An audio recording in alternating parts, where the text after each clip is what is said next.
Hey, welcome back to ShredMentor Live. I'm your host, Jason Aaron Wood, and looks like there's no sound, so you can't hear me. So hold on one second here. Let's make sure we're all set here. Let's see. Oh yeah, there is sound. Sorry, a couple of snags here. I keep looking over there because I'm used to having my camera over there. But yeah, tonight we're going to be doing some fun stuff. Oh boy, that chat's so small. Anyway, hi Mike, hi Darren, thanks for joining me tonight. And you know what, I don't even have my guitar picks ready, so yeah. As always, flying by the seat of my pants here, but we got some fun stuff going on tonight. And tonight I'm going to be sharing with you 13 different strategies that will really transform your technique. All right, so just let me know in the chat whether or not you can hear me. I hope you can. I'm going to do a couple things real quick just so I can kind of see the chat a little bit better because it's very small on my screen, and therefore it's pretty small on the video too. So real quick, hang on one second. I'm going to do a little something here and try to fix that. Let's make this way narrower. Let's see. 450, let's make it 300. Yeah, I grew up in Sicily. Ah, not that stupid thing. Sperlinga. We had olive Never should oil, have put that not what up do you there. call? Sorry, that was from a few weeks ago. That's what I get for using my number pad. Let's make this 450. And I'll probably just bump some stuff out there. Anyway, it's really small now. And let's get that up out of there.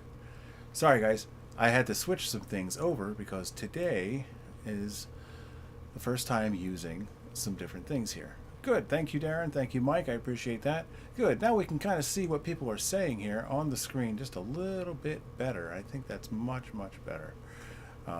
Good, I can make it nice and big here. And real quick, one thing I'm going to do too. Sorry, I'm doing this stuff right here on the live stream, but I will get to those strategies in a second. But I want to make sure I can see you guys and that people watching this video, you know, as they tune in can also see that. So real quick, I'm going to go ahead and do that. And real quick, I'm also going to go like this. Trust me, this will actually be better in a second. And that's weird, right? That sucks, right? But anyway, that doesn't have to be a problem because you're back. Okay, sorry. These are just little basic things I need to function here. Hopefully you can hear the guitar okay too.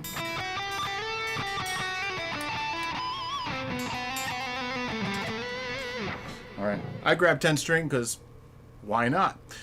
Any instrument you have is going to have a whole bunch of strings on it, and really we're gonna get to some of that tonight too. Why it's important. It doesn't really matter if you have 6, 7, 8, 9, 10 strings or more. All the things we're going to talk about tonight really are vital for your technique development, and that includes your speed training as well. Okay, so I do want to I'm going to start with the most important thing here, and I have these sort of kind of broken out into a number of different things, and I will refer to my notes as we go here.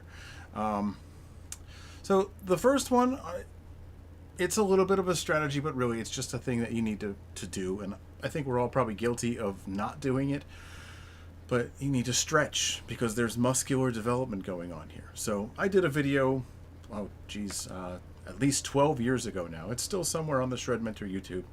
Don't go look for it now. Doesn't matter. But I'm going to show you what it basically is, because there's kind of 3 main muscle groups. And I think I probably got this from John Petrucci from his rock discipline video, but we're basically dealing with the inner forearm, the outer forearm, and this muscle of your palm, which is really an extension of your thumb. So I recommend 10 seconds each of 3 stretches on each hand, and so I just alternate hands. But first I think of it like a crossing guard kind of stretch, like that. Sorry, behind the chat here, but yeah, like that, right? right? And do that for about 10 seconds. And I'm going to do it too because I'm about to warm up and play here and stuff like that. But I'll do that for about 10 seconds, and then I'll do it on this hand for about 10 seconds. And it really only takes 60 seconds to get properly stretched.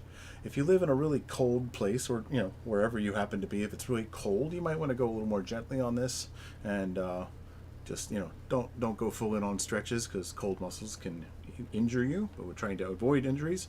So the next thing I do here is this muscle here. I'll just kind of push it back with the other hand. I don't want to crack my knuckles or anything like that.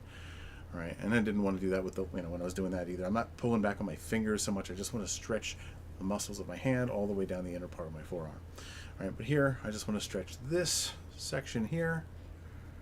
Let's try to get that on camera here. I have to get used to the camera being in a different place than it used to be. I keep always looking over there because it used to be there. But I'll do the same thing here. Because your thumb is sort of the unappreciated fifth character on either hand, really, especially on the fretting hand, though. We always look at the four fingers doing the fretting, but the thumb has to be there to support every single one of them. So we want to make sure that that's nice and stretched. The final thing is the back of your forearm. And what I suggest doing is you make a fist, yes, but I actually like to put my thumb on the inside and then wrap my fingers around it. It makes my fingers just go that little extra bit of distance. Then I'll bring my wrist in and just gently pull. And I just want to feel that down the back of my hand, all the way down my wrist and the back of my forearm. You might have to sort of maneuver your hand a little bit, your arm, whatever, to get that right, to get it to feel the right stretch. And then the same thing, thumb on the inside. Preference, you can just do a regular fist if you want, but I like to do that. I feel like I get a better stretch out of it. And just that. You could keep going with stretches beyond that. I find that I just tend to do this even when I'm not playing guitar, just throughout the day because it feels good. But doing that first, that's the first of our 13. Getting your muscles prepared to be developed instead of shocking them suddenly into a really heavy-duty workout. You wouldn't think it, but guitar playing is on the level of an athletic activity where you can hurt yourself like any athlete when you are going on the level of shred, when you're working up to being able to shred. So even if you're not able to shred right now, you're training yourself to do it, you're doing speed training, and the different things I'm going to show you even here tonight. It is on that same level where you need to prepare your body for what you're about to do to it. So take this seriously. This is an athletic activity at this point and comes with all the same kinds of risks. So that is the prepared muscles strategy. It's number 1. And I've kind of grouped these together by how they're related, and so the order of these is kind of intentional tonight. But the next couple are really about your taking what I call rhythmic inventory, or your rhythmic awareness of which beat you're on and how many beats are in this, and the overall ability to have a rhythmic feel with what you do, because that's sort of the element in music that makes your listener kind of involuntarily move and get sort of emotionally sucked into the music, is that movement. So rhythm is really the main ingredient of music, and you need to be aware, especially when shredding, of exactly what subbeat you are on. So the next 3, as I said, are all related to rhythm, your awareness of rhythm and your ability to convey the rhythm. So the first one is what I call the rhythmic breath of life strategy. And that's, honestly, that is, in my opinion, is like the first goal of playing anything at all. Okay, so a lot of time people will pick up the guitar, and I'm sure you're guilty of it. I know I'm guilty of having done this, but you might take it. Just go up and down a scale. Where's beat 1? Never even thought of it, right? Right. Instead of that, choose a number ahead of time. Choose some kind of rhythmic basis, like 16th notes.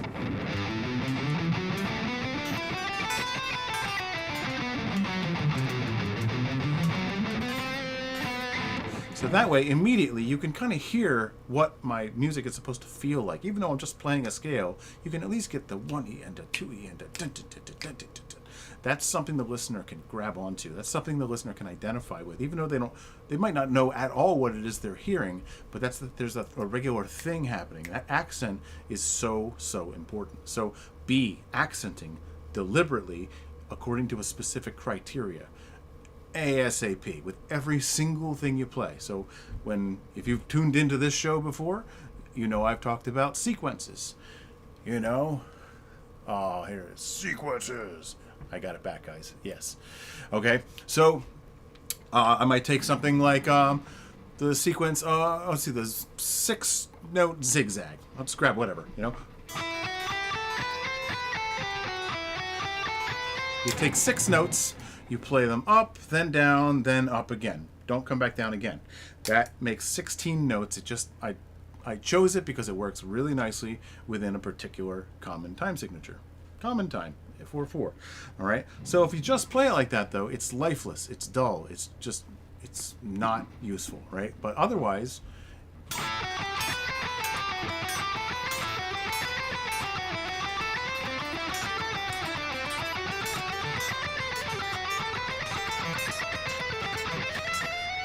oops.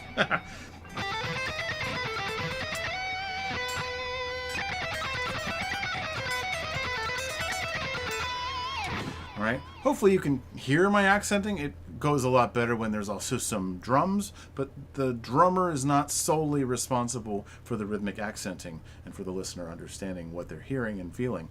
You are as well. Every instrument in the band. If you're a one-man band or whatever, one-woman band, you are still responsible on every instrument you play for the listener understanding what they're hearing and feeling. Mike says, always stretch before I play. Isometrics are awesome. Hell yeah, man. Exactly. You know what? I'm realizing it's all cut off on the screen, so let me bring that back down a little bit. There we go. Subscribers only mode. Oh yeah, I'll leave that on the screen because guess what? Subscribe here. Oh damn, that's speed killers. I knew I forgot something, guys. Hold on. That's not the current episode. So yeah, sorry. I was really really scattered today trying to get ready for today's show here, but let's just change that to the correct episode, which is not Speed Killers because that was like 3 weeks ago. There we go. And then I guess I will get this thing out of the way. Anyway, yeah, subscribe now. Anyway, if you're talking in the chat, you already did, because that's how this works. Using accents to keep count is a must when playing runs to stay in time and syncing. Absolutely. What Mike said. Exactly. Because, yeah, that, as I often say, that's your mile marker in time. You know, when you're just, you know, like a...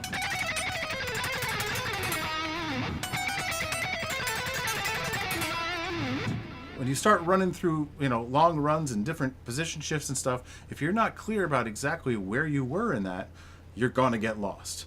And so, yeah, that accent is absolutely important. So, hell yeah, Mike, that's right. So, yeah, that's the first thing, though. Everything you do, even if you have to do it slowly, rhythm isn't just about evenness. In fact, it's more about accenting patterns. Rhythm, the tempo can fluctuate, and that's okay. As long as everybody does it together in the band, it will sound fine, and it's natural. That's what bands always used to sound like before we all started recording to a click. And if you're so inclined and you record to a click, you can also automate the tempo a little bit so that it actually still feels like that old natural thing. You can also, you got to be careful with that because it can also sound really terrible and fake if you're not thinking about how to humanize the tempo variations. But anyway, yeah, speeding up and slowing down is a natural thing. Accenting on the important beats, however fast or slow they might be in that moment of time, however, is more important. So I would say accenting is more important to this particular strategy of rhythm in general, by the way, but rhythmic breath of life strategy. So even if you're just going to play a scale up and down, B Phrygian. Just playing octaves, oct, 8, you know, 8. That's asking to be rhythm anyway.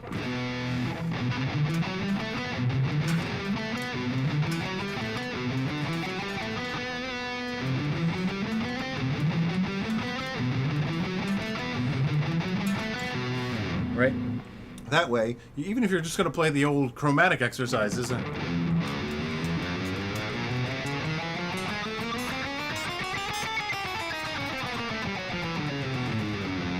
you're probably not going to woo a life partner that way, you know, but even if you're going to play it at all, look at how many notes there are and play it according to that, if nothing else, right? Because it's 4 notes per string. It's not, you know, the most exciting thing by any means, but if you're going to do it, at least play it like it's a musical figure, which means there's going to be some accenting to it.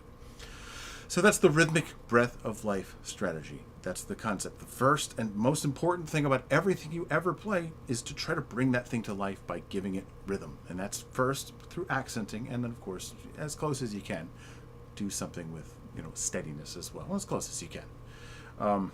Accent, though, most important. So next, while we're talking about rhythm, there's another strategy, and this is kind of part of the same thing, but it's its own unique thing. And this is called the 2, 3, 4, 6 strategy, or in other words, the useful rhythmic numbers. So, by the way, when I count, I don't count along as I go constantly. I'm not like 1, 2, 3, 4, 5, 6, 7, 8. I don't do that. I don't really even necessarily count how many phrases of whatever. I recognize a phrase as its length. So this is where 2, 3, 4, and 6 really kind of come into play, right? 2 is a really short one, but basically just, I don't know. I'll try to keep things in E minor. Not that having 10 strings is probably going to throw most people looking at me off here. Good one, Darren. Yes. Hey, if you can, hell yeah. I'm going to just shrink this just to open up the fretboard a little bit. But yeah, so if I'll also get this. We know what we're talking about now, right? So let's just get the, let's get that out of the way for a few minutes here too. All right, so, yeah. So 2, right? If I'm just, if I just start even playing through a scale, really.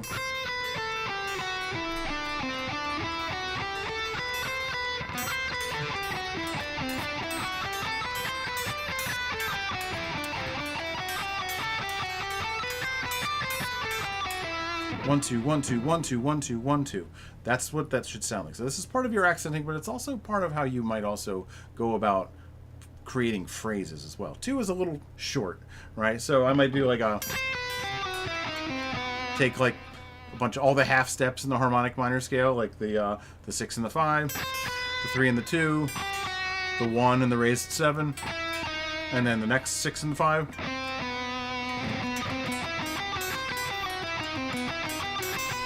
That way it's a bunch of 2s, and I can do it for however many beats of, I guess, 1/8 notes, maybe, depends on what 2 is, half of in this case.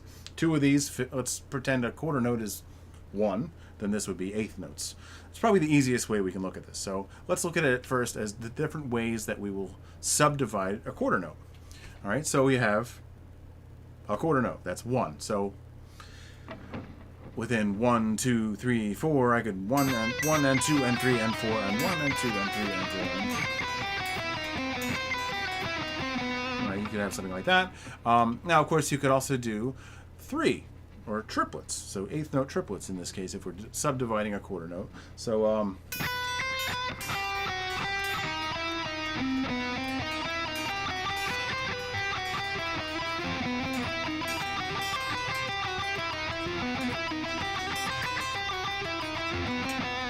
of course, 3 also works great with your scales, so it's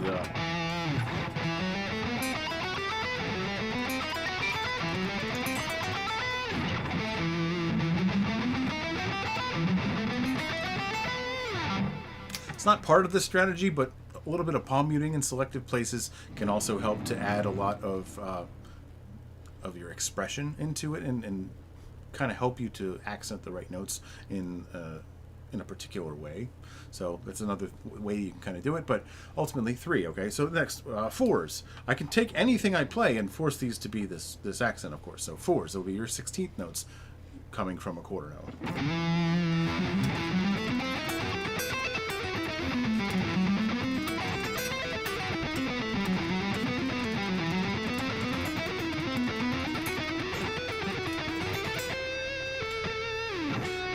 So anyway, yeah, that, right? So 1E into 2E into 3E into 4E into, where I'm just messing around, but I'm keeping the flow going as 1E into 2E into. I threw a couple of sequences in there that I kind of already knew were going to be there, but really, I just basically counted ahead of time. I sort of counted a little bit at the same time, but not quite in the same way that most people would think that means.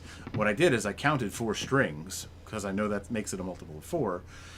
So even though I was doing 3 notes per string, I know it's a multiple of 4, so I have enough notes. 1E and 2E and 3E and but that's 1, 2, 3, 4 strings, and then I just added 1 more note because I know that if you ascend a certain number of notes, just add 1 and come back, you'll have the same number of notes on the way back. So that's all I did there. So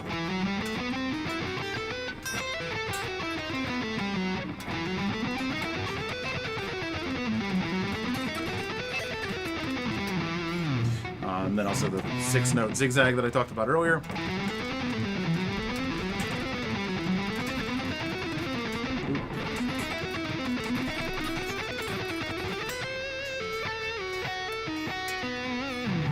right. So anyway, yeah. Obviously, some of my ending stuff doesn't always have that same accenting, but it gives me a chance to lead up to things, and especially when it comes to shred, this is really going to be important because these note quantities are most of your rhythmic phrases. That they account for most of your rhythmic situations. So that's the whole concept here. I talked about this being like useful rhythmic numbers. 2, 3, 4, and 6 account for most of your situations, and I'm frankly 2 and 3 by themselves actually account for literally all rhythmic situations. Even if you're playing in 5, 8, 7, 8, 11, 8, doesn't matter. It's always going to be some combination of 2s and 3s. Everything, literally. Let's look at 7, 8. You got a 2, and a 3. It doesn't really matter what order it's in, but you have 2 and 3. That's 1, 2, 1, 2, 1, 2, 3, 1, 2, 1, 2, 1, 2, 3. 1 and 2 and 3, and it's kind of like almost 4, 4. 1 and 2 and 3 and 4, but you cut off the and of 4. So instead of 1 and 2 and 3 and 4 and, it's just right when that last and comes in, 1 and 2 and 3 and 4, 1 and 2 and 3 and 4, 1 and 2 and 3 and 4, 1 and 2 and 3 and 4. So the 3 and 4 almost feels like a group of 3 in itself. That's where I'm kind of going with that. But literally, you can analyze every rhythm in all of creation, and it's still going to be 2s and 3s in the end. However, for our sake, especially if we want to play fast, 2 and 3 are over very quickly. So longer phrases like 4 and 6 really do help a lot because that's more of what we might end up doing. And so 4 is pretty much just 2 sets of 2 probably. I don't think there's any other way we're going to break that up. But a set of 6 at least has 2 other ways we could look at it. We could look at it as 2 3s. So I'll do the accenting here too.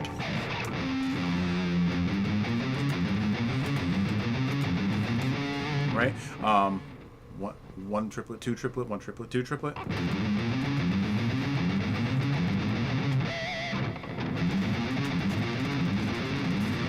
Or we could do it as 1 and 2 and 3 and almost like eighth notes in 3 4.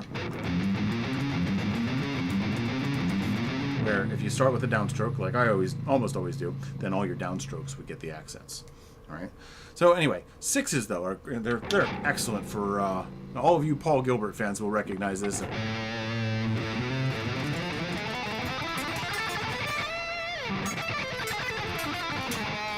That kind of thing. Sequence of 6s is your best friend on the guitar because it's such a shred friendly, guitar friendly kind of sequence. You kind of can't go wrong there. But there's so many cool things you can do. A lot of the book of sequences, a lot of the sequences in the book of sequences, I should say, are actually derived from a 6-note 3-note per string pattern. So there's so many cool, like fretboard, hand-friendly stuff that you can do just right under 2 strings on a 3-note per string pattern, or 2 notes per string on a 3-string pattern. Yeah. So yeah, it depends on how you do it. But 6 is a very easy one to arrive at. So you got your minor pentatonic.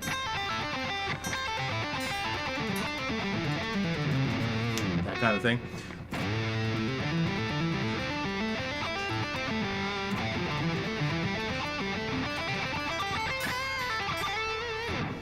So that kind of thing can work really nicely. So yeah, 2, 3, 4, and 6. Devote your time to the thing that's going to make you the most prepared for the greatest number of situations. That is the ShredMentor philosophy in general, by the way. Preparing yourself for the widest range of situations that you're likely to encounter. Let's bring the chat back, so I don't want to lose you guys here.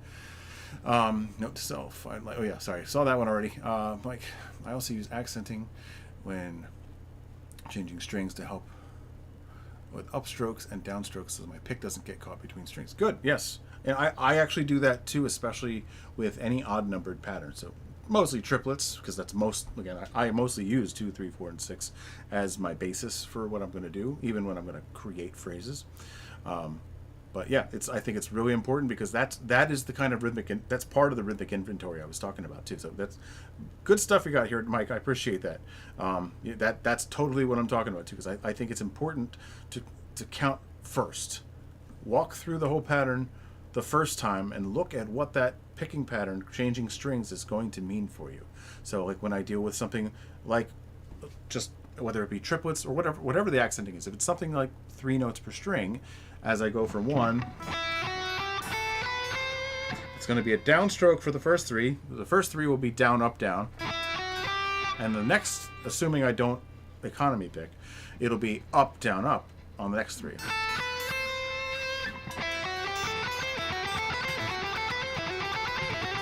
And it will be that every single time unless I have a reason to do otherwise, or at least it should be. Because otherwise, if I accidentally economy pick, now I have an inside pick I have to do, and then I have to do another inside pick. So it really kind of throws the whole thing off, starting over every single time if you're off by that one. So it's important to sort of map your pick strokes onto the first pick, like the first pick stroke of each string. Be clear about what kind of pick stroke that kind of thing should be. To me, that's a sort of an extension of that kind of thing. But that's, yeah, keeping track of what pick stroke goes where is totally part of all of this. So part of that rhythmic inventory idea I told you about, your rhythmic awareness. If I'm alternate picking and I'm on beat 17, what should the pick stroke be? Assuming you started on a downstroke. It should be a downstroke. And how did I know that? Because 17 is an odd number, and therefore all odd-numbered pick strokes should be a downstroke. If it isn't, I screwed up somewhere, or I used a different technique. But I try to get back to what the alternate picking would have been as soon as I possibly can. Unless I'm going to go into an extended sweeping pattern, then I'm not going to worry about it. But anyway, that's for a different discussion. Okay, so that's number 3, the 2, 3, 4, 6 strategy. Just devoting your most of your time to useful rhythmic numbers, because that's going to account for most of your rhythmic situations. Number 4 is the tremolo transformation technique, and this is something that I discovered it way early on and didn't realize the value in it until later. But it ends up that I have a lot more awareness. It helps a lot with the rhythmic awareness as well.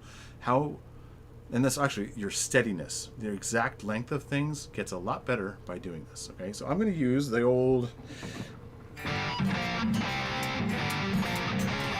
right? I'm going to use the Smoke on the Water riff because I think everybody has heard it.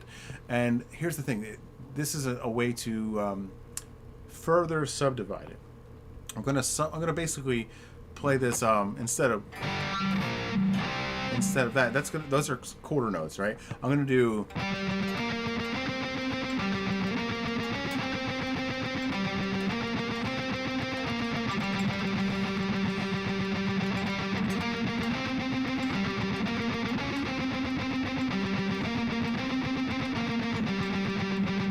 Right? I wanted to kind of give you, and despite the delay, I didn't turn it off again because I like it. But anyway, you can kind of hear exactly how many subbeats the thing is when you tremolo pick at a faster subbeat value than existing melody. So let's see. I'm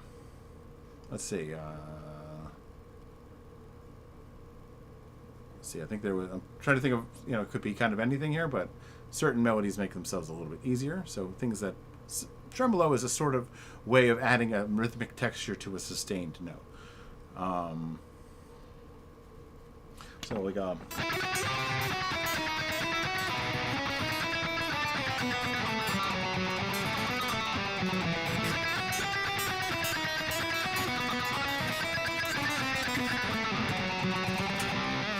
so something like that, taking Bourrée Lute Suite, I forget which one, by Johann Sebastian Bach. That's another way to do it. I kind of double picked the whole thing because it's already like.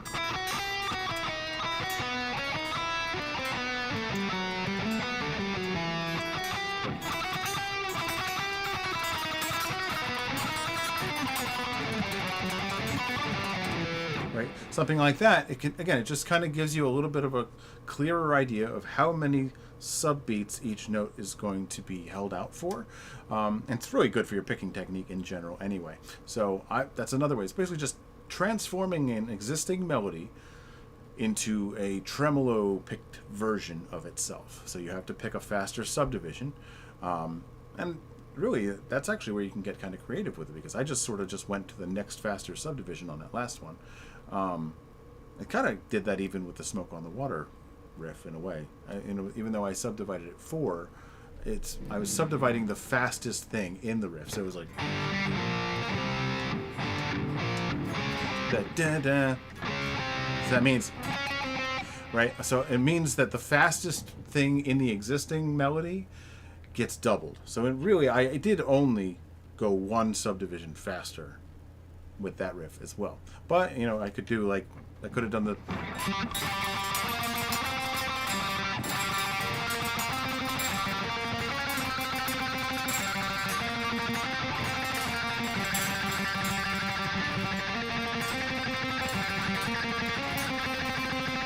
So anyway, as you get into like 30-second notes or something like that, it might be a little bit harder to keep track if you don't have something to play along to. Like I didn't really load up my my double bass beats here today.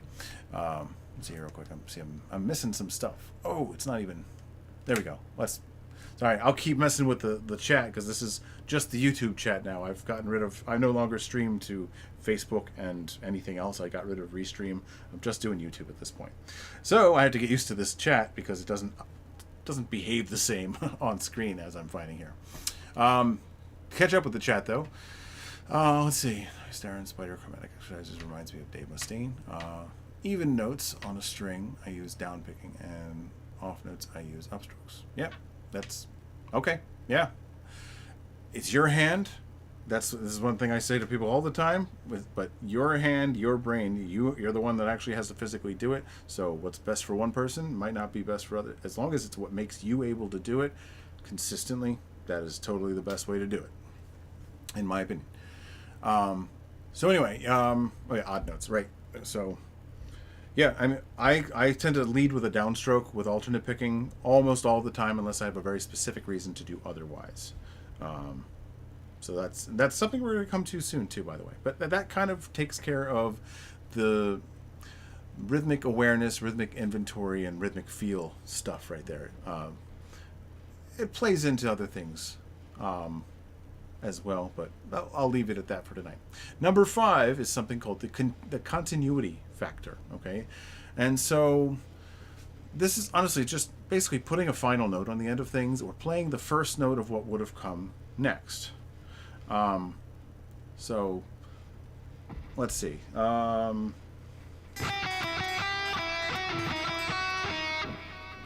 If I just had that, maybe the next thing is so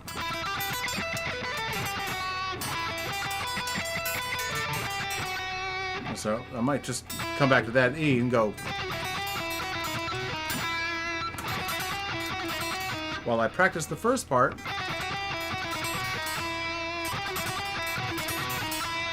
and then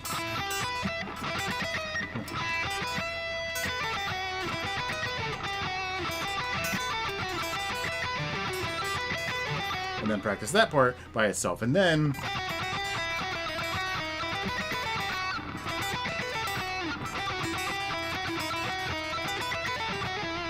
right, I'll just kind of, and I'm just making this shit up here as I go here, but anyway, finishing either on the very first note of what you would have played over and over again. So like I do this a lot when I practice just like speed runs, and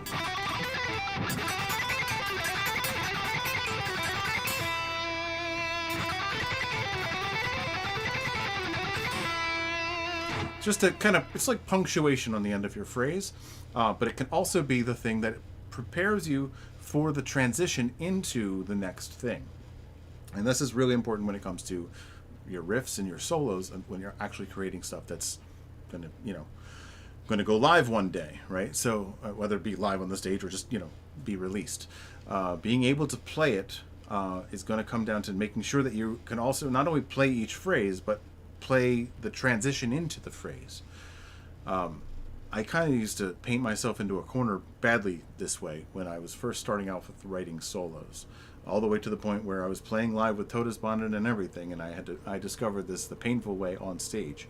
I did it, I pulled it off mostly, but those were not the best performances on my part, because I wrote the solos to be able to play the individual phrases, but I didn't plan the individual phrases in relation to each other. I just said, this is a cool phrase, this is a cool phrase, and then here I am in a strange place in the dark. I can't really hear myself too well. I'm on stage in front of a bunch of strangers, and now I have to pull off this solo that I didn't really plan phrase A to get into phrase B, and now I have this ridiculous jump that I need to be, my pinky needs to be in two places, 16th note triplet apart from each other. Not ideal, right? So, anyway though, practicing ending, like adding one more note onto the end of whatever you're practicing after however many reps you're going to practice it, it really helps to just at least go back to the first note again, like you're going to go to something else, or go to the first note of whatever is supposed to come next. Practice your transitions. Don't just practice your individual phrases, because otherwise you'll find yourself trapped in that box that we're always trapped in. You're like, oh damn it, I got that, but now how do I get out of that into something else? You practice playing something specific after it, so that you have somewhere else to go with it. So anyway, that's something I wanted to point out. I think it comes very naturally to me to throw a final note on things. It's one of the other strategies, though I'm not going to cover it tonight, but I have one called the alternating phrasing strategy, where I use that to basically throw a bend in at the end of things. So after a note,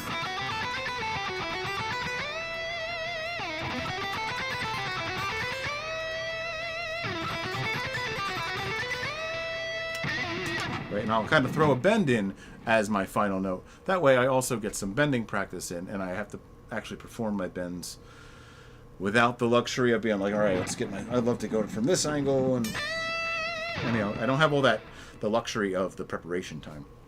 It's still kind of a variation of that, but it's for a more specific purpose. It's arguably also technique related, but it's more about expression, so I'm leaving that one off.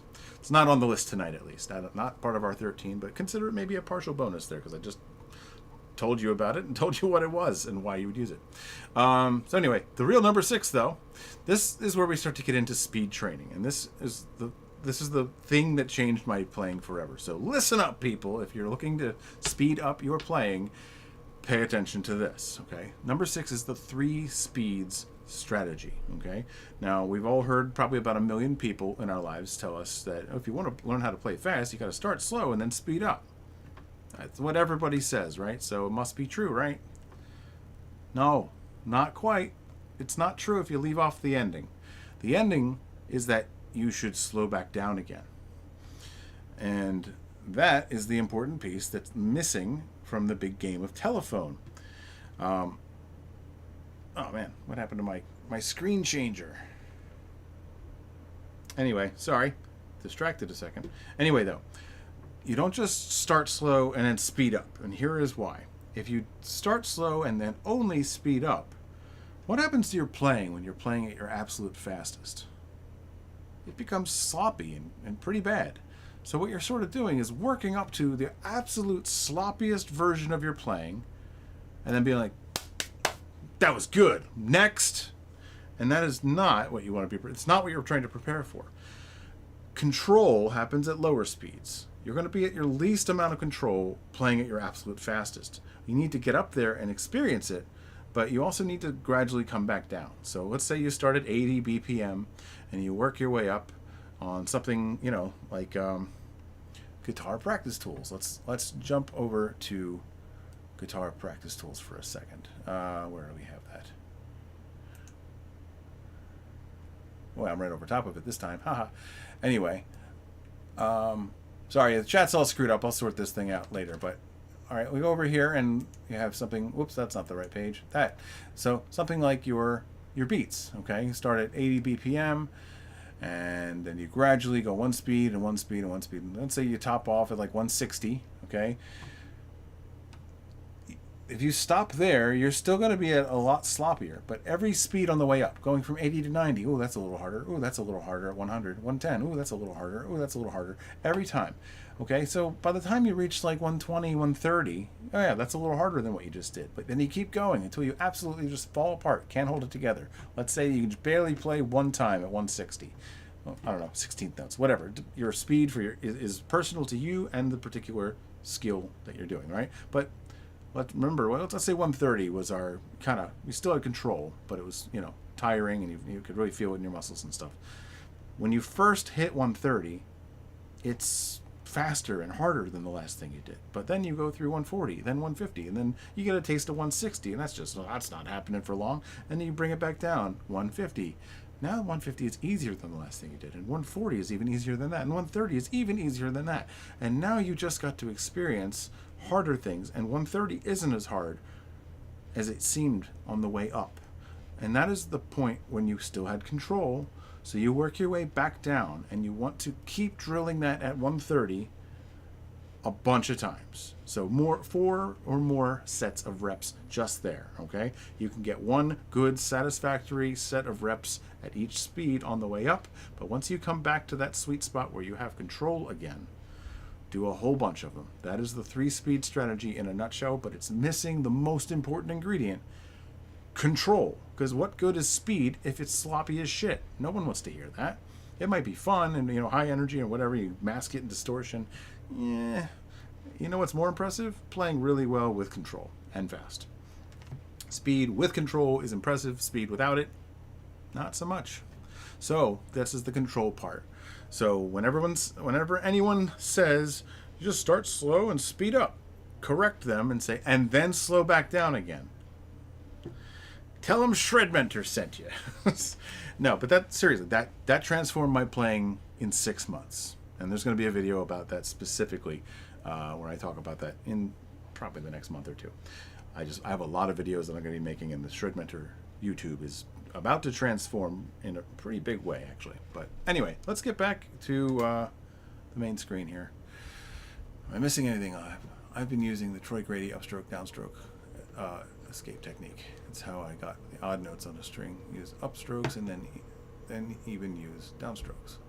Yep, I actually was checking out Troy Grady's channel in general. So yeah, I am more familiar with what you're talking about now than in previous times when you mentioned. But I did kind of look into that and the pick slanting technique and all that stuff. Very cool. I love how he systematized the whole thing. I also like how he uses the magnet. I have the blueprint for the magnet. I just never ordered it. And I've had it sitting on my hard drive for like 10 years now. But I think it's really useful because you can kind of clamp your phone in there and use your phone camera to go close in on your pick. So that's something I might start doing too, because I think it's really important to examine the mechanics of good technique as it's being performed, so that you can study what's going on there. And then, of course, phones, you know, just even your most basic phone nowadays will have slow-mo video built right into it. My phone's going to die, however, in a second, and that is where my timekeeping comes in, so I better fix that real quick before it becomes a problem. Anyway, we got a couple more. Yeah, we're actually less than halfway through, and we got a little less than 20 minutes. So anyway, I'll make this count. So that was number 6, the 3 speeds strategy. Remember, start slow and speed up, but slow back down, because somewhere in the middle there is the sweet spot where you have control, but you're playing faster. You're pushing your ability to concentrate on the same information and process it in less and less time. You're scaling the time down to shorter and shorter, and that's important, to use your psychology to your own advantage.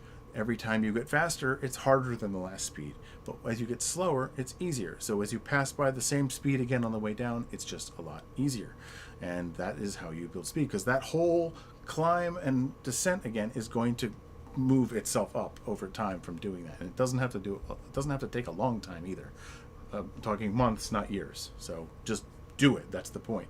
Don't just hear me and be like, yeah, that makes a lot of sense, and then not do it, because that doesn't count for anything. Help yourself. I'm trying to help you. Help me help you by doing the things I'm telling you about tonight. And don't think you're going to do all 13 of them like all the time. They're for different purposes, and that's why I'm telling you what they're for. But cherry pick the ones that match your purpose in that particular practice session. So one day, there's a strategy I have that's not part of this, but I call it the skill day strategy, which is when you have like a lot of different goals. You want to work on your phrasing, but you want to work on your speed, and you might want to work on your songwriting. Well, maybe don't try to do all that in one day. Dedicate different days of the week to those. That's called the skill day strategy, and that's one way you might approach that. So there's an extra bonus. I guess it's 15 today, not 13, but anyway. Anyway, so the next one, number 7, is the deep end technique. Now, this one also flies in the face a little bit of, conventional wisdom, which is that you should always start slow, and then speed up. Not just for the ability to play fast, but, just to have control. Sometimes don't. Sometimes just go like this.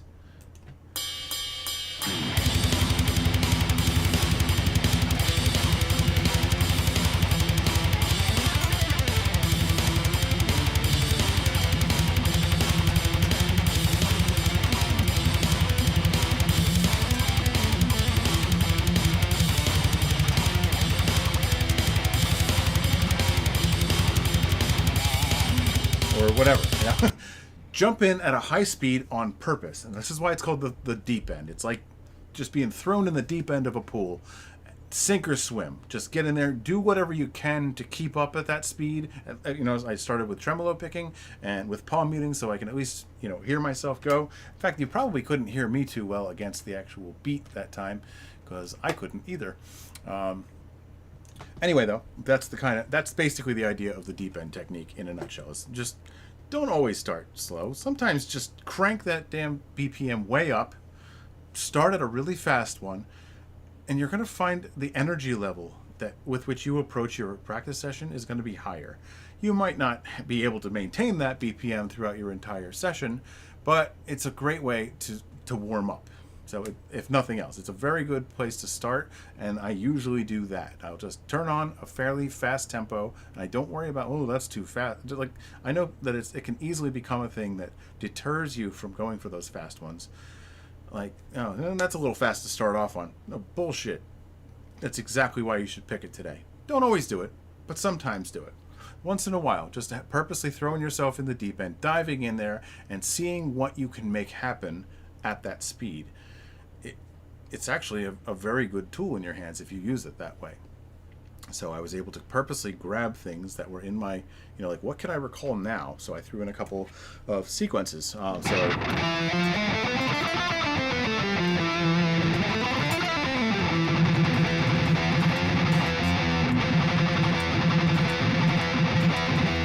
Use my riffing, just the selective unmuting of the power chords, and try to, with this 10 string, the way it is, I have to kind of relearn palm muting over time because of the angled thing. So my palm muting isn't in the same place all the time like I'm used to it being for 30 years. So yeah, things like that. So even the little things you take for granted can get a different guitar, and it might actually be something you have to practice all over again. So anyway, that is the deep end technique, though, and it flies in the face of conventional wisdom, so it's something that a lot of people wouldn't even consider doing because everyone says you're not supposed to do it. But you know what? It does help, and you should do it sometimes to purposely start at a high speed. The next two are, Yes, the next two are specifically about useful motor memory programming. So useful motor memory programming. And they're both about having defaults. Okay, so number 8 is the default picking strategy, and we talked a little bit about this right here in the chat here tonight, in my responses to Mike in particular. Right, I have a default picking for pretty much anything, and to me, it's the concept is this: what would the alternate picking be? All right, and so here's the thing, right? I'm going to follow whatever the alternate picking would be if every subbeat of the measure was played. All right, so if I take a rhythm that's like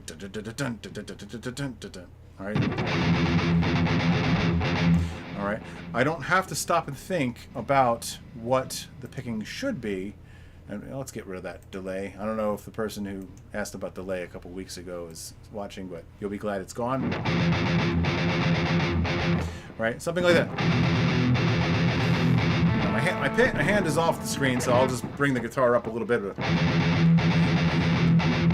As I play it, it probably looks like I'm just pure alternate picking because I know when to skip a pick stroke. If I just went,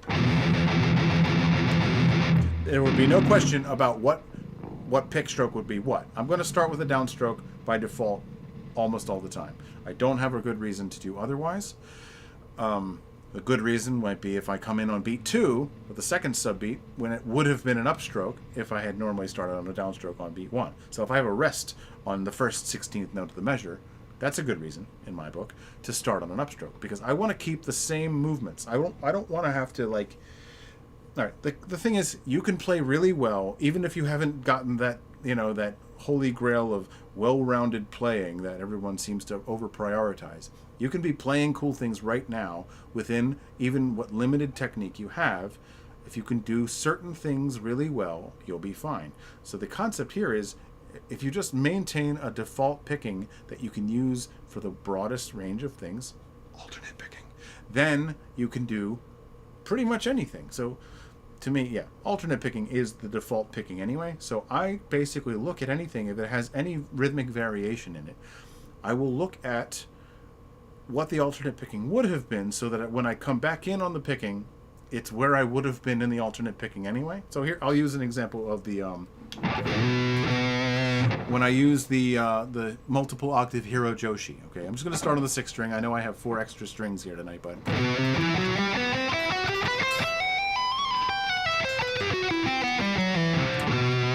all right. So there's a certain part because I'm tapping. I start hammering on when I get to the first string. So it's basically just alternate picking. Down, up, down, up, down, up, down, up, down, up, down. This would be up, down, up, down, up, down, up, down. Now I go back to picking on an up stroke. Down. And my first note again. It leads back into its own first downstroke is the point, okay? And that way I don't have to stop and think this through ever again, as long as I do it correctly every time. All right, so it happens to be 17 notes, and that's total. So that's actually 16 notes up, go up a note, and 16 notes back. So I have counted this phrase many times. I already know it's 17, which means it's 16 both ways, which means it's 4/4, which means it's an even number, and therefore if I start on a downstroke and maintain the alternate picking, it will be perfect every time. It'll be the same picking every time. But because I'm taking some pick strokes out of it, I need to account for where I would have been when I jump back in with the pick so that I can just pick right up from where I would have been. And that way I'm not losing track of anything, because if you come in on the wrong pick stroke, you only have two options. You're now playing backwards now. Not the worst thing that can happen. It's actually probably a good thing for your picking to do it once in a while on purpose, to start that whole thing opposite. Still, I like to go with the default picking, which is what the alternate picking would have been if I started on beat 1 with a downstroke. So anyway, that's me. That's what I like to do. But it can take multiple. It can take multiple forms. It depends on what it is that you're actually doing. So yeah, define what your picking is typically going to be, and stick to that unless you have another thing you need to do that requires some other picking, or you have a specific reason to stray from that. Okay, but otherwise, having a default means you're going to repeat the same thing the same way more often, and you're going to have valuable, useful motor memory sooner as a result. Okay, so number 9 is very similar. That's the default fingering strategy. Okay, use your whole hand. Don't be firing on only 3 cylinders. Get all 4 in there. Okay, use your pinky, and if you're not doing that, then there's another strategy for you in a little bit. But I will say that honestly, this is the same concept. So like sweeps to come to mind for this, right? So I might take like,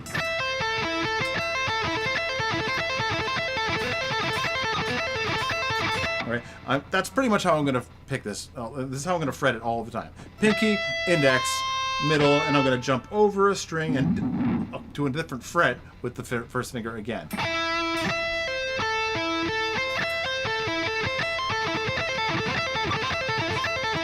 And this is partially because if I played a major, it's basically the same movements with a little bit of extra stretching in one place. So that's why I do it this way. But what if I wanted...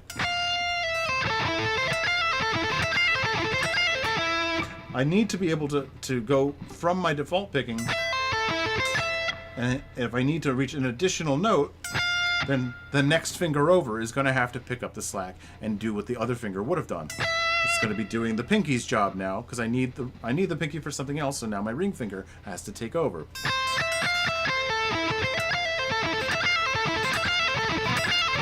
I'm going to add that minor sixth onto it. All right, so that's just one example of that kind of thing, but this is something that I really picked up a lot, honestly, just from playing a lot of different classical pieces. Like, I purposely go out of my way to play things like that were never meant for the guitar in the first place, so that I am forced to kind of learn the instrument in terms of learn melody first and make my instrument conform to that, rather than have my instrument and its mechanics define what melodies are likely to come out.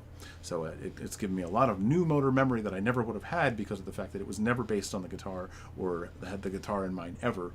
And in fact, it was written at a time where the guitar as we know it today didn't even exist, quite. There was something like a guitar, but it didn't have 6 strings yet. So anyway, just that kind of thing. The default picking and default fingering. The sooner you use the same movements over and over again, the sooner those become motor memory, and you can rely on them to make music a little bit on autopilot for you while you devote your concentration to other things. All right, so that is 8 and 9. I'm going to move on here a little bit. Now, I talked a little bit about the pinky. This is where we get into something pretty useful. Oh, I'm missing a little from the chat here. Mike says, glad you finally seen his technique. Yeah, I know. I had actually encountered him a long time ago, and I recognized the name and I just kind of forgot what his thing was, so I watched some of his videos in the last couple of weeks. So yeah, it's very good stuff. He's excellent, and I really like his very methodical kind of scientific approach to it. It's that I'm all about that too.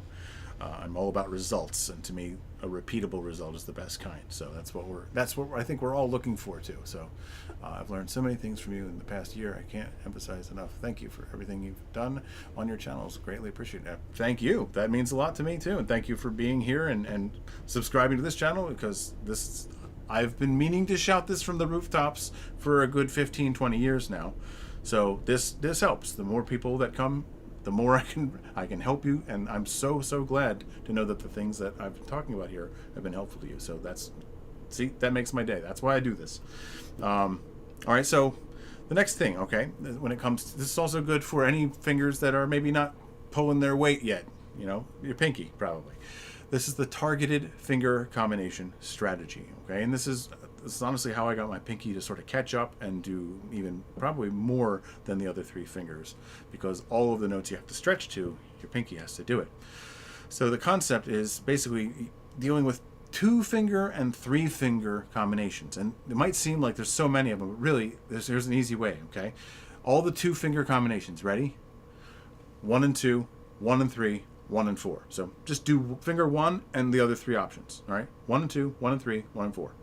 Okay, good. Everything that involved finger 1, done. 2 and 3, 2 and 4. Good, that's done. What's left? 3 and 4. All right, so I just use intervals, preferably within a scale, that actually use those finger combinations. So let's say I'm in E minor, all right? So I'll just grab something half step, right?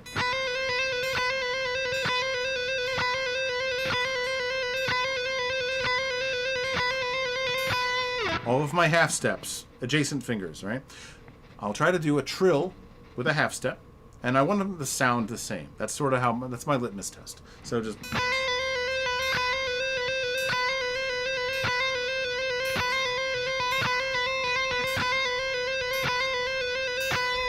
Right? That's sort of how I'll kind of use it. And then I'll use the 2 different whole steps, which is fingers 1 and 3 and fingers 2 and 4. All right, so...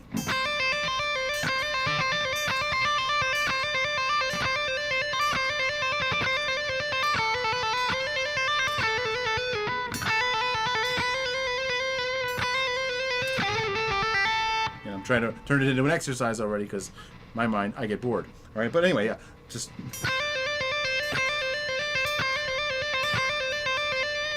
and then, really, there's only 1 finger combination left, because I did all the adjacent fingers, that's 3, and then I did 2 more, which are non-adjacent, immediate non-adjacent, and then the last one.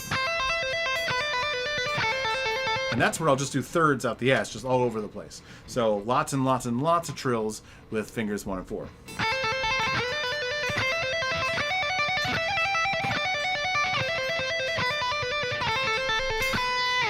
All right, and notice that they're all exactly the same rhythmic length this time. On 1 and 2 and 3 and 4 end, I'm doing 8-note trills. So I always count my trills too. It's sort of an extra thing, but using legato is actually a great way to do this, by the way. So this is a very important thing to do with your legato in particular. It's good for strengthening.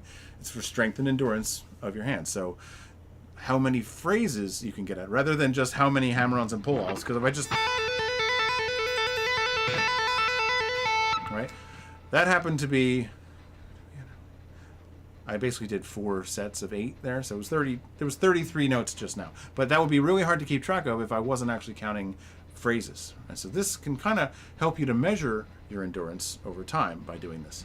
So count your trills and use this as a way, specifically with legato, using your hammer-ons and pull-offs.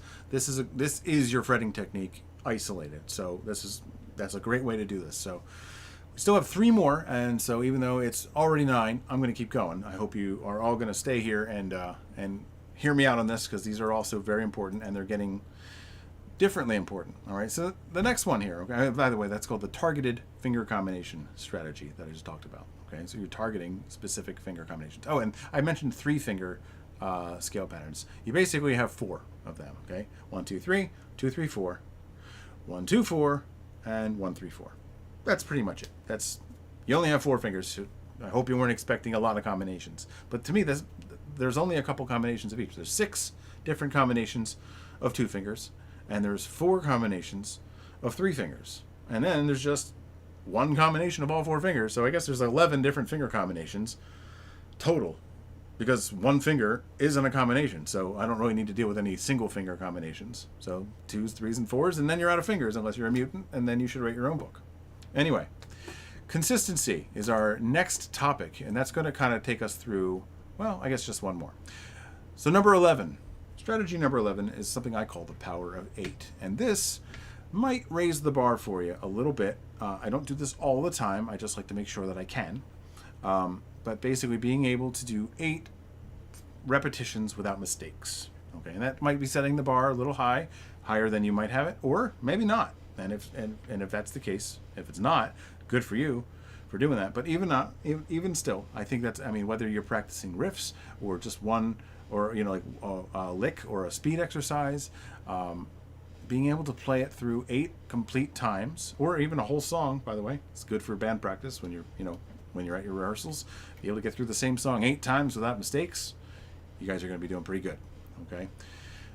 So yeah, that's the concept. Just basically be able to repeat it without mistakes at least 8 times in a row. You could go further if you want. It can be very time consuming, especially if the thing you're repeating is an entire song.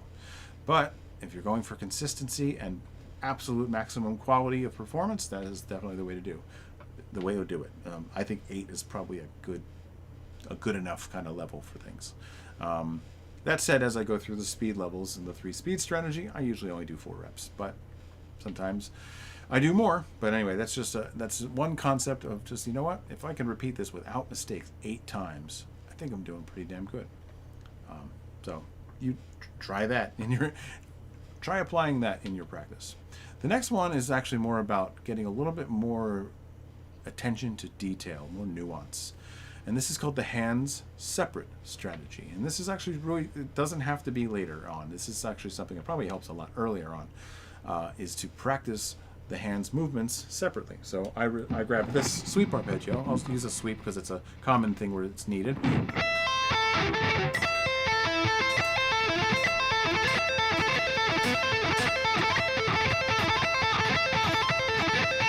Right? Something like that, right? There's a lot of, I mean, if you're new to the hand movement might be weird. You're still getting used to jumping back and forth, and there's a lot of different places to be at exactly the right time. You're still trying to get your notes separated from each other so you don't have notes ringing over each other. And then you also have to somehow get this fluid. So take this hand out of it entirely. Pick, pull off, up, down, down, down, up, pull off, up, down, down, down. Do the rest of this sort of in your head. You don't have to be there for it. You can just look at your picking while you're working on your picking. And dun.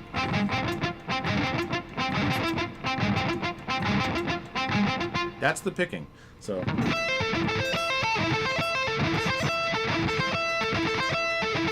taking the pull off out of there so you can hear a pick stroke for every note I play.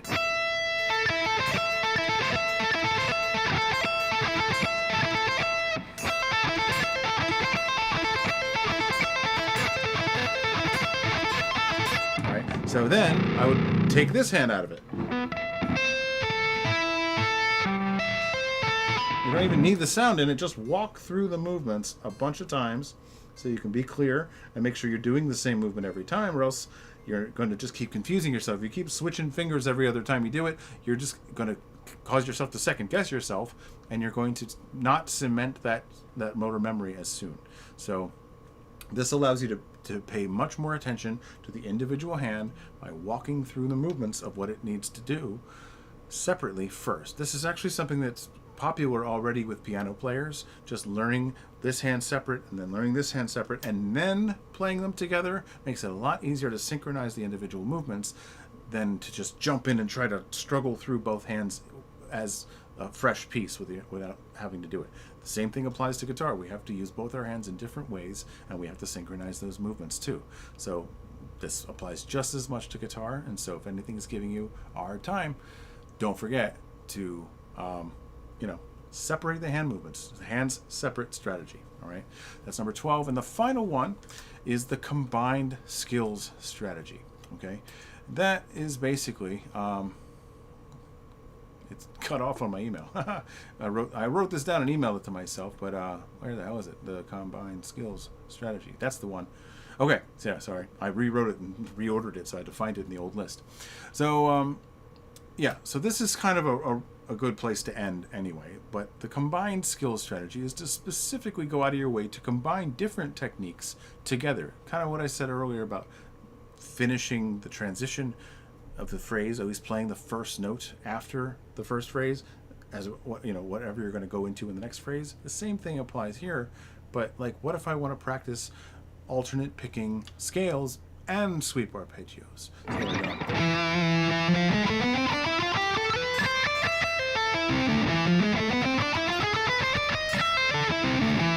Had to add an extra note in there.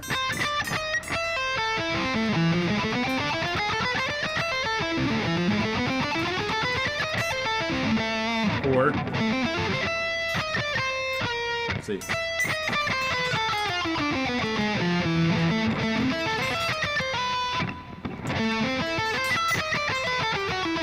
Keep forgetting what key I'm supposed to be in there.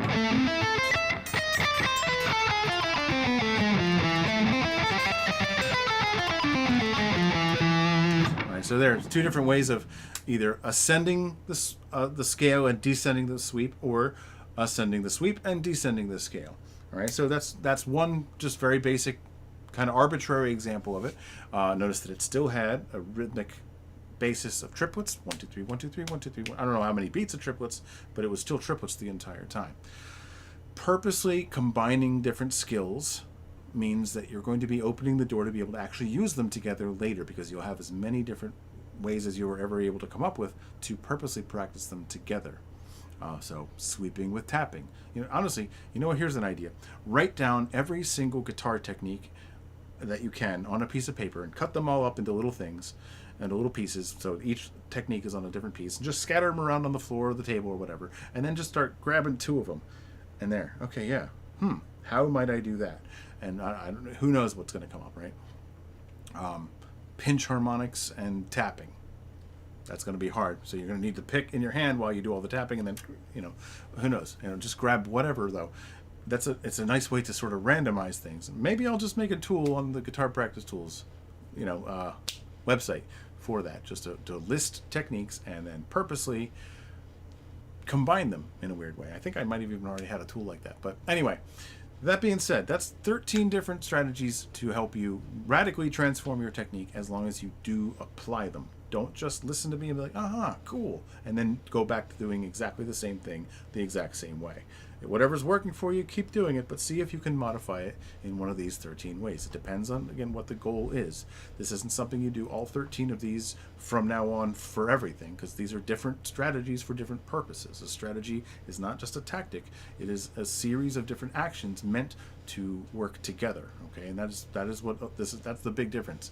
Anybody can say just start slow, speed up. That's cool, but that doesn't really even take into account what you're doing here. Yeah, okay, I reached speed. Yay! Yeah, it was sloppy as shit. What good was that? So bringing it back, what do we need to think about here? We need to be able to bring it back to a speed where your psychology it causes you to experience that speed in a different way, and you have more control. So multiple things are happening, and then if you add a final note, that would be the next part. You're preparing the transition, and if you who knows? Let's see. That's the continuity factor, the 3 speeds. You can combine these strategies. Many of them are they're compatible. They can work with each other nicely. But anyway, you're here tonight. You got the video link, so feel free to check back with this and write them down as you go.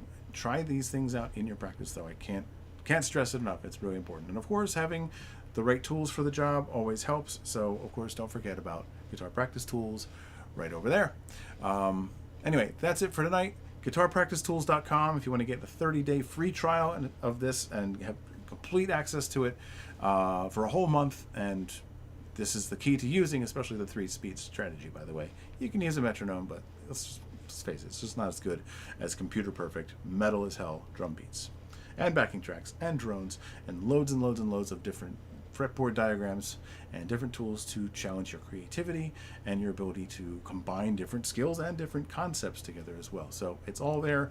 Only $10 a month. After that, you'll have a whole month to test drive it, though. So you kind of have nothing to lose. Go to guitarpracticetools.com and check that out. Anyway, I am out of here. Thank you all for joining me, guys. I really appreciate that.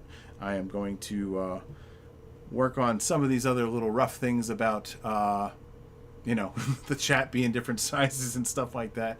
But hey, you know what? At least my camera's better this week, and I've got whoever's studio this is in my background now because I have a green screen set up now. So yay! Anyway, thank you guys for joining me. No, Mike, you rock. Thanks, man. Great to let's see. Oh yeah, sorry, I'm missing some stuff here. The same way I play sweeping 3 to 4 strings. Yep.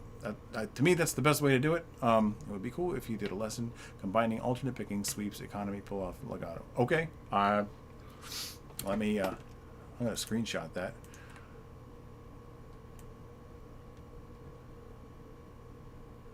And I'll just leave that in my screenshots for a little bit, and that's something I will keep in mind. Mike, thank you for that. Yeah, didn't want to miss that. I'm glad I stopped to check that out. Anyway, guys, I'm out of here for tonight. Thank you all so much for joining me. If you're watching and have not been in the chat, be sure to subscribe here on YouTube. This is where it's all at, and there's going to be a lot more video coming soon, not just these live ones every week. But thank you, and take care. Until next time, rock on.